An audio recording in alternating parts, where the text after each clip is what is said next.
really troubling number out today from the country's largest police force, New York City. More than 1,500 officers retiring or resigning as of May 31st. That is a 38% jump from the same time last year. It's not just New York. Waves of retirement resignations across the country have many police departments scrambling to fill open positions. And the officers who remain are working harder than ever before. This as politicians, activists, and the media continue to gut the morale of those doing dangerous and sometimes thankless work. In Seattle last year, the chief there said he had just over 1,000 officers, the lowest he's ever seen in the department. The former chief of Minneapolis, who retired in January, said his department now can only try to respond to 911 calls with no time to be proactive. Members of the community, we are a step ahead. We are first responders, protectors, and mentors. We are NYPD officers. All right, that's the wrong piece of sound. But back in New York, registration is now open to take the police officer's exam. But the video that you just saw doesn't talk about the backlash officers can face just for doing their jobs.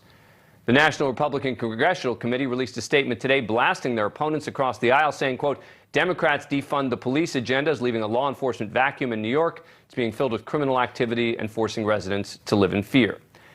But I think it's more the media than the politicians. The media that too often vilifies police officers.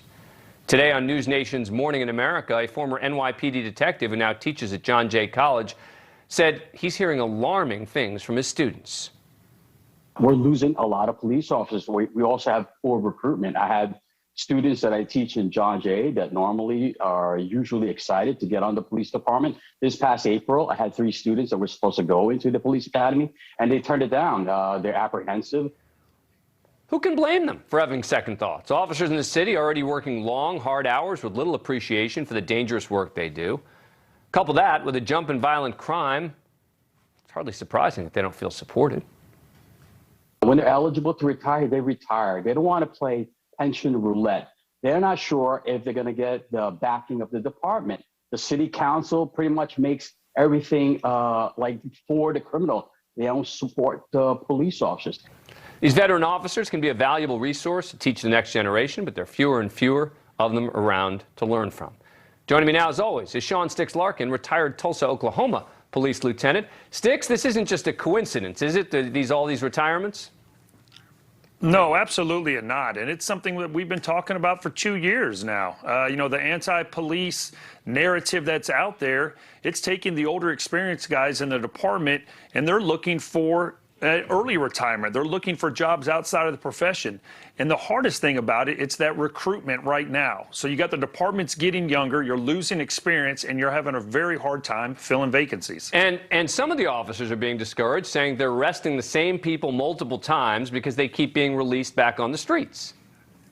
Yeah, that's exactly it. You're seeing it in the larger departments. A lot of the larger departments, they have low pay, let's be honest. NYPD, I think the officers start out like $44,000 before overtime.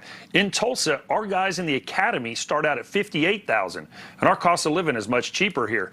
But yeah, when you're working in a city where the city council is not supportive of you, if daily you're dealing with protests and people screaming at you how worthless you are, how much they hate you, and so forth, and then you have these criminals that you arrest and you see right back the next day, it's a very, very frustrating job. And you've often talked to me about the requirements that different departments have. You've often told me about Tulsa having very high requirements in order to make it in there, but now the departments are being forced to lower their standards to try and get people to fill the positions.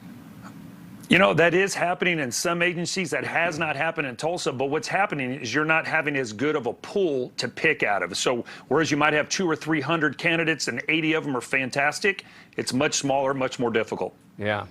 All right. It's an important topic. Sean Larkin, as always, thank you. Good to see you. Thank you for watching. Click the red subscribe button below so you can get more of NewsNation's fact-driven, unbiased coverage.